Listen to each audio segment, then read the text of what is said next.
સદગુરુ તોરલ જાડેજા જેસલપીરને મળી ગયા. એ જેસલ જ્યારે બજારમાં નીકળતા ને તો ચકલું ફરકે ને બધા હગે વગે થઈ જતા. ને સદગુરુ સતી તોરલનું સાનિધ્ય મળ્યું. પારસ રૂપી સંત મળ્યા, સદગુરુ મળ્યા. પછી લોકો છે ને રાહ જોતા, અહીંથી પીરજી નીકળશે તો એમના આપણને દર્શન થાય. પલમાં કરી દે પીર, એવા સોદેવ પીરનું આપણને સાનિધ્ય મળ્યું છે કે એમના પારસના સ્પર્શથી સાથે કેટલાય સમાધિ લીધી છે. એવા દાદાના સાનિધ્યમાં બેઠા છે. એની ઉર્જાનો આપણને અનુભવ થાય છે. તો એવા જેસલપીરની વાણીથી શરૂઆત કરું, પછી આપણે દાદાના ભજનો પણ લેશું થોડા. એ આવો ને જેસલરાયા પણ પ્રેમ થકી મળીએ રે જી પૂરા સંત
સમજણ આપી ભક્તિ કરવાની ને બહુ સાગર તરવાની. બાકી બીજા બધા તો ખાઈ પીને આનંદ કરે. એટલે આ આપણને અવતાર મળ્યો હોય તો એમાં આવા સદગુરુનું સાનિધ્ય મળે ને તો એને સેવી લેવું જોઈએ.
કરતા હોય અમરત્વની.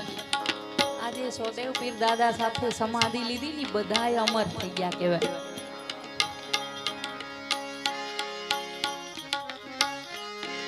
જે રે ઓઢે તે અમર રે અકડ કડામાં જઈને ભળીરા રે પ્રીતમ